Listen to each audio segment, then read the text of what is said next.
नमस्कार दोस्तों, आइए जानते हैं देश दुनिया की 50 बड़ी खबरों को केवल 20 मिनट में। साथ ही महिलाओं को कब से मिलेंगे 2 लाख रुपए और मजदूरों के खाते में कब से आएंगे 5,000 रुपए और साथ ही महिलाओं को कब से मिलेंगे फ्री में गैस सिलेंडर। आइए आज के इस वीडियो में सब कुछ जानते हैं। नीतीश कुमार ने चुनाव से पहले जो वादा किया था कि बिहार की सभी जीविका दीदी को 2 लाख रुपए रोजगार करने के लिए देगा, उसकी 50,000 रुपए की पहली किस्त 7 दिसंबर को सभी जीविका दीदी के खाते में भेजा जाएगा।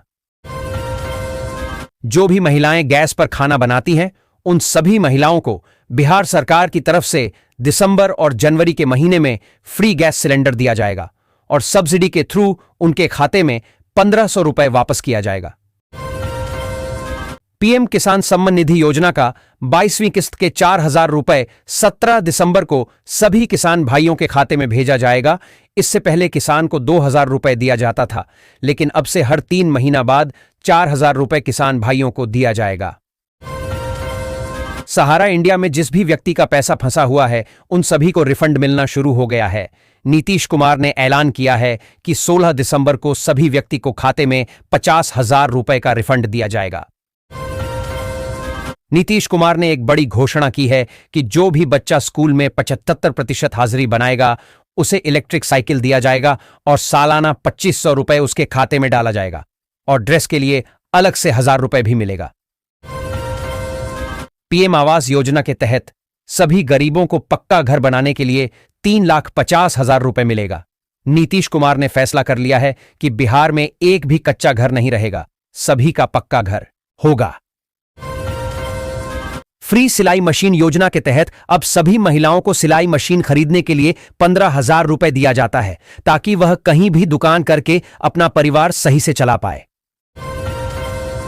आपकी बेटी हमारी बेटी इस योजना के तहत बेटी को 21,000 रुपए सालाना दिया जाता है और जन्म से लेकर शादी तक हर खर्च बिहार सरकार उठाती और शादी के वक्त 5 लाख रुपए तक की सहायता बिहार सरकार खुद करती है। चापाकल गरवाने के लिए बिहार सरकार सभी व्यक्ति को 15,000 रुपए देता है, ताकि वह चापाकल गरबा कर स्वच्छ पानी पिए और स्वस्थ रहे। आजकल के ट्यूबवेल के पानी में काफी आयरन पाया जाता है, जिससे बहुत सारी बीमारियां पैदा होती हैं। जनधन योजना के तहत बिहार के सभी गरीबों को 5 लाख रुपए तक का लोन बिहार सरकार देगी। 1% ब्याज की तरफ से यह लोन सभी को मिलेगा। लोन के लिए आप लोग सारे डॉक्यूमेंट्स लेकर बैंक चले जाएं, सारे काम बैंक वाले ही कर देंगे। ग्रामीण इलाकों में स्वच्छता को बढ़ावा देने के लिए सरकार ने स्वच्छ भारत मिशन फेज 2 के अंतर्गत फ्री शौचालय योजना 2.0 के तहत 12,000 रुपए देने की शुरुआत कर दी है। इस योजना का उद्देश्य उन सभी ग्रामीण परिवारों को लाभ देना है जिनके पास अब तक अपना शौचालय नहीं है। सरकार इस योजना के जरिए खुले में शौच की समस्या को खत्म करना चाहती है, जिससे गांवों में स्वच्छ वातावरण बने और लोगों का स्वास्थ्य बेहतर हो। प्रधानमंत्री आवास योजना के अंतर्गत आवास प्लस ऐप के द्वारा 1 करोड़ लाभार्थियों की पात्रता का सत्यापन किया जाएगा। ग्रामीण विकास मंत्रालय ने यह निर्णय योजना को पारदर्शी बनाने के लिए लिया है। लाभार्थियों की आय और भूमि स्वामित्व जैसे कारकों की जांच की जाएगी, ताकि केवल पात्र लोगों को ही योजना का लाभ मिले। पटना में अतिक्रमण हटाने के प्रयास जारी हैं, वहीं मसौढ़ी में प्रशासन की सुस्ती से जाम की समस्या बनी हुई है। मेन रोड पर अतिक्रमण के कारण सड़क संकरी हो गई है। स्टेशन रोड पर ई रिक्शा और टेम्पो के अवैध पड़ाव से स्थिति और बिगड़ रही है। नागरिकों का आरोप है कि प्रशासन की उदासीनता के कारण समस्या का समाधान नहीं हो रहा है। बिहार कृषि क्षेत्र में तेजी से उभर रहा है, खासकर खाद्य उत्पादन में। अंडे और दूध के उत्पादन में महत्वपूर्ण वृद्धि हुई है। राज्य सरकार की नीतियों और किसानों की मेहनत से बिहार एक प्रमुख खाद्य केंद्र बन गया है। सब्जियों, फलों और खाद्य प्रसंस्करण उद्योगों में भी विकास हुआ है, जिससे किसानों की आय में सुधार हुआ है और राज्य खाद्य सुरक्षा में योगदान दे रहा है।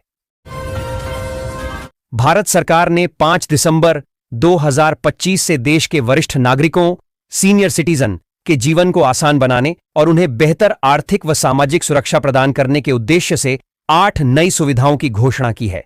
यह योजना बढ़ती उम्र के साथ आने वाली चुनौतियों जैसे स्वास्थ्य खर्च और आर्थिक दिक्कतों को ध्यान में रखकर तैयार की गई है। सरकार का लक्ष्य 60 वर्ष से ऊपर के नागरिकों को सम्मान और गुणवत्तापूर्ण जीवन प्रदान करना है, जिससे वे सुरक्षित और स्वावलंबी रह सकें।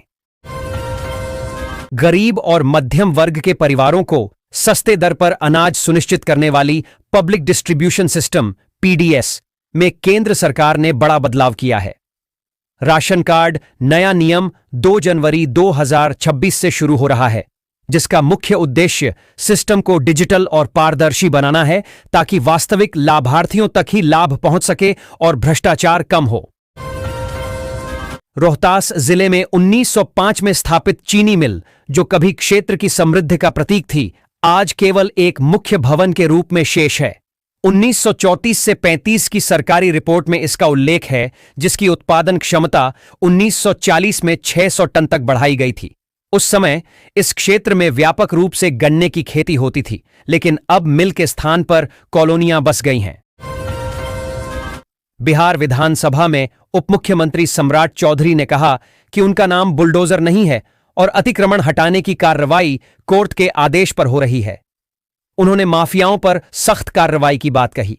राजद विधायक ने अतिक्रमण और मगध मेडिकल कॉलेज की स्थिति पर सवाल उठाए, जिस पर सम्राट चौधरी ने सरकार की उपलब्धियां गिनाई।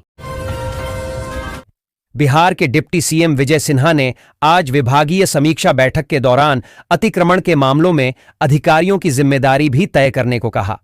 उन्होंने कहा कि अगर कोई अफसर गैर जिम्मेदार पाए जाते हैं तो उनसे भी वसूली की जाए। पटना हवाई अड्डे पर विभिन्न शहरों से आने वाले इंडिगो के 12 तथा विभिन्न शहरों के लिए जाने वाले 17 विमान लगभग 6 घंटे की देरी से आई और गई। हालांकि इंडिगो ने दावा किया है कि यात्रियों को समय से पहले ही विमान के विलंब और रद्द होने की जानकारी दे दी गई थी। दिल्ली में एक निजी मिस्त्री को स्मार्ट मीटर चोरी करने और उसे 30,000 रुपए में तिब्बती मार्केट को बेचने के आरोप में गिरफ्तार किया गया है। पुलिस ने जांच के बाद आरोपी को पकड़ा। मुजफ्फरपुर समेत बिहार के सभी इंजीनियरिंग कॉलेजों में अब हर 2-3 महीने में प्लेसमेंट ड्राइव होंगे। तकनीकी शिक्षा विभाग ने इस बारे में निर्देश जारी किए हैं। छात्रों को विदेशी भाषा सिखाने के लिए लैंग्वेज लैब शुरू की गई है। कॉलेजों में अनुशासनहीन छात्रों की पहचान की जाएगी और शिक्षक अभिभावक बैठकें होंगी। सेवानिवृत्त होने वाले शिक्षकों के पेंशन प्रपत्र समय पर जमा करने के निर्देश दिए गए हैं। बिहार सरकार ने 51,717 करोड़ का दूसरा सप्लीमेंट्री बजट पेश किया, जो राज्य की आर्थिक नीतियों पर सवाल उठाता है। यह वित्तीय वर्ष 2025 से 26 में दूसरी बार है जब इतना बड़ा बजट लाया गया है, जो मुख्य बजट का लगभग 47% है। सरकार का कहना है कि यह लोक कल्याणकारी योजनाओं के लिए जरूरी है, लेकिन विशेषज्ञों का मानना है कि चुनावी वादों के कारण वित्तीय संतुलन बिगड़ा है। इस सप्लीमेंट्री सुपौल जिले में 132 पंचायत रोजगार सेवकों का स्थानांतरण किया गया है। प्रशासनिक कार्यों को सुचारू रूप से चलाने के उद्देश्य से यह कदम उठाया गया है। सभी स्थानांतरित सेवकों को 8 दिसंबर तक अपनी नई जगह पर ज्वाइन करना अनिवार्य है, अन्यथा कार्रवाई की जाएगी। इस फेरबदल से जिले के विकास कार्यों में तेजी आने की संभावना है।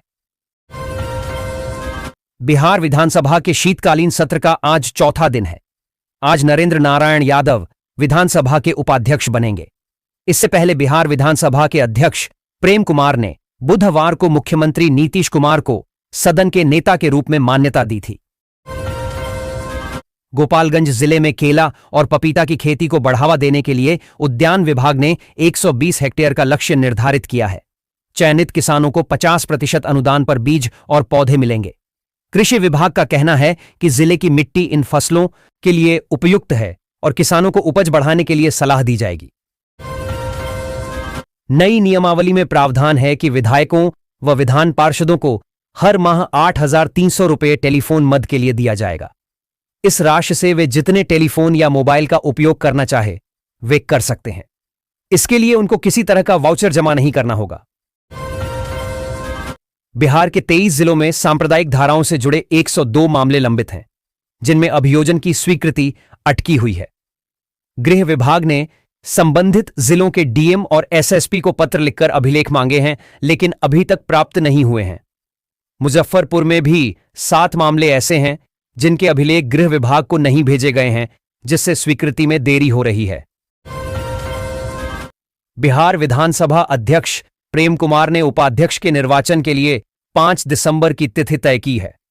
नरेंद्र यादव 18वीं विस में प्रोटेम स्पीकर की भूमिका का निर्वहन कर चुके हैं।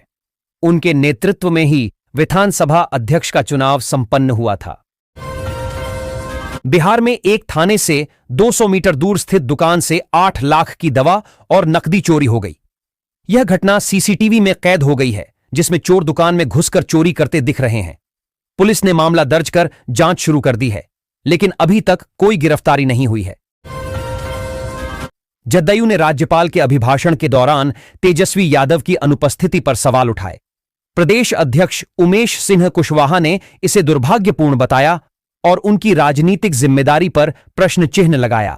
नीरज कुमार ने तेजस्वी की सुरक्षा में लगे पुलिसकर्मियों की संख्या पर भी सवाल उठाया और कहा कि सदन और जनता को यह जानने का हक है कि वे कहां हैं। चंडी बाजार में फुटपाथ पर अवैध कब्जे के कारण पैदल चलना मुश्किल हो गया है। दुकानदारों द्वारा अतिक्रमण करने से राहगीरों को परेशानी हो रही है और दुर्घटना का खतरा बढ़ गया है। मछली विक्रेताओं ने भी सड़क पर कब्जा कर लिया है। नगर पंचायत ने लोगों की सुविधाओं को ध्यान में रखते हुए कार्रवाई करने का आश्वासन दिया है। मुख्यमंत्री नीतीश कुमार ने विधानसभा में राज्यपाल के अभिभाषण पर चर्चा करते हुए अपनी सरकार के 2 दशक के विकास कार्यों का लेखा जोखा प्रस्तुत किया। उन्होंने शिक्षा, स्वास्थ्य, महिला सशक्तिकरण और सर्वधर्म सद्भाव से जुड़े कार्यों पर विशेष जोर दिया। उन्होंने महिलाओं के लिए आर्थिक सहायता योजना का भी उल्लेख किया और राज्य के विकास में सभी से सहयोग करने का आग्रह किया। लैंड फॉर जॉब केस में राउज एवेन्यू कोर्ट का फैसला टल गया है। इससे लालू परिवार को फौरी राहत मिल गई है। अगली सुनवाई 8 दिसंबर को होगी।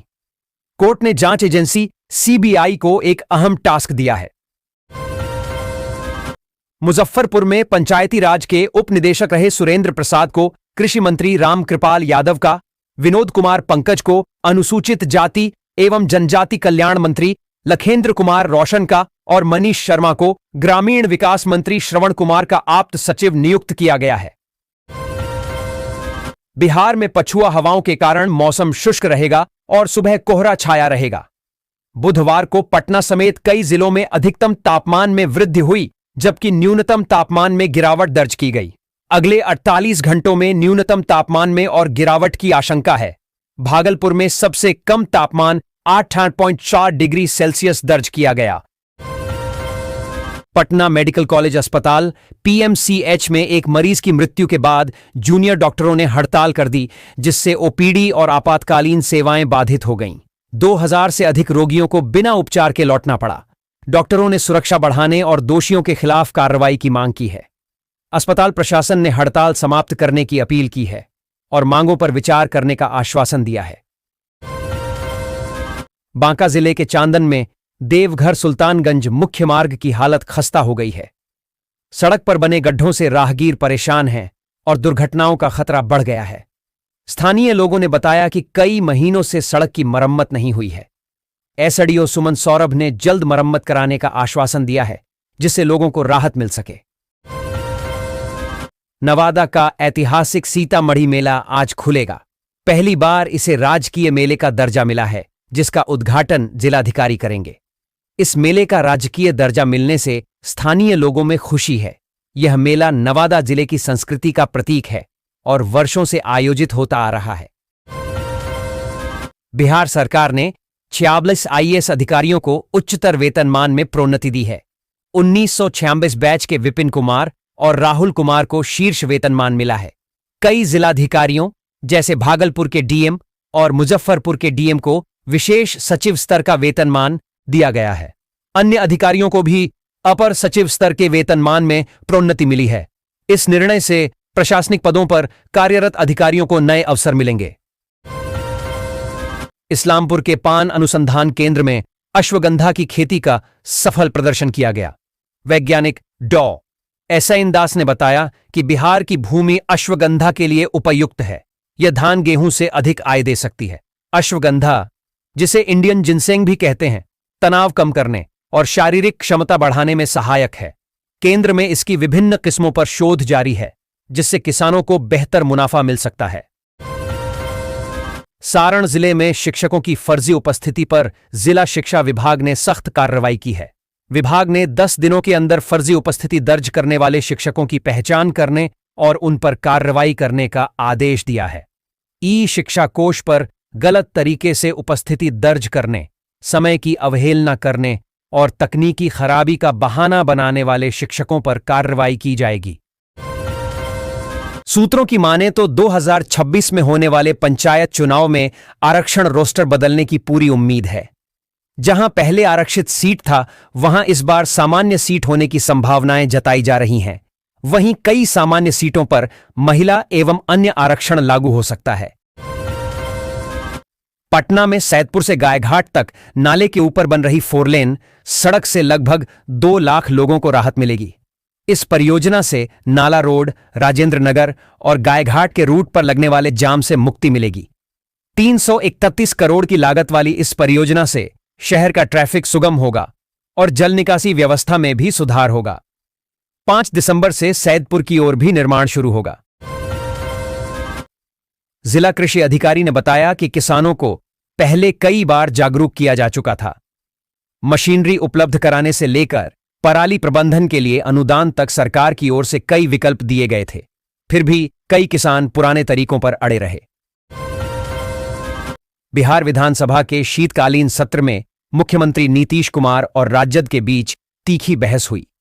नीतीश कुमार ने राजद विधायक भाई वीरेंद्र को कहा कि उन्होंने गड़बड़ करने पर उनका साथ छोड़ दिया। राजद ने नीतीश कुमार के बयानों पर सवाल उठाए। नीतीश कुमार ने पीएम मोदी की तारीफ की और विपक्ष से उन्हें नमन करने का आग्रह किया। पटना समेत राज्य भर के तापमान में तेजी से बदलाव हो रहा है। अधिकतर जिलों में न्यूनतम तापमान गिरने से रात में ठंड बढ़ी है। बुधवार को राजधानी का न्यूनतम तापमान 0.2 डिग्री गिरकर 14 डिग्री सेल्सियस दर्ज किया गया। मंगलवार को भी न्यूनतम तापमान में 2 डिग्री की कमी दर्ज की गई थी। बिहार सरकार ने 46 आईएएस अधिकारियों को उच्चतर वेतनमान में प्रोन्नति दी है। 1996 बैच के विपिन कुमार और राहुल कुमार को शीर्ष वेतनमान मिला है। कई जिलाधिकारियों जैसे भागलपुर के डीएम और मुजफ्फरपुर के डीएम को विशेष सचिव स्तर का वेतनमान दिया गया है। अन्य अधिकारियों को भी अपर सचिव स्तर के वेतनमान में प्रोन्नति मिली है। इस निर्णय से प्रशासनिक पदों पर कार्यरत अधिकारियों को नए अवसर मिलेंगे। बिहार विधानसभा में एक मंत्री ने राहुल गांधी और तेजस्वी यादव पर टिप्पणी करते हुए कहा कि उनकी एक खास पहचान है। मंत्री ने यह भी कहा कि विपक्ष के लेआग तिल मिलाए हुए हैं, जिससे वे परेशान और बेचैन दिख रहे हैं। बेहपुर के सोनवर्षा गंगा दियारा में गंगा की धारा बदलने से किसानों की जमीन वापस आ गई है। किसान सरकार से जमीन पुराने मालिकों के नाम पर दर्ज करने की मांग कर रहे हैं, अन्यथा विवाद की आशंका है। पिछले साल किसान सभा ने सम्मेलन किया था और अधिकारियों को समस्या बताई थी, लेकिन कार्रवाई नहीं हुई। किसान अब आंदोलन की तैयारी कर रहे हैं। दरभंगा के एक यूटीएस काउंटर से टेम्पर्ड टिकट मिला। जांच में पता चला कि टिकट जारी करते समय 1.5 मिनट तक कोई और टिकट नहीं काटा गया। रेलवे अधिकारी मामले की जांच कर रहे हैं और काउंटर कर्मचारियों से पूछताछ जारी है। राउज एवेन्यू कोर्ट, राजद प्रमुख और पूर्व रेल मंत्री लालू यादव, पत्नी राबड़ी देवी, पुत्र तेजस्वी यादव समेत परिवार के सदस्यों से जुड़े लैंड फॉर जॉब केस में आरोप तय करने पर बृहस्पतिवार को अपना फैसला सुना सकती है। विया दरभंगा एयरपोर्ट पर स्पाइसजेट और अकासा की दिल्ली जाने वाली फ्लाइट रद्द होने से यात्रियों को परेशानी हुई। अकासा ने पहले सूचना दी, पर स्पाइसजेट ने नहीं। यात्री एयरपोर्ट पहुंच गए थे और फ्लाइट रद्द होने से नाराज थे।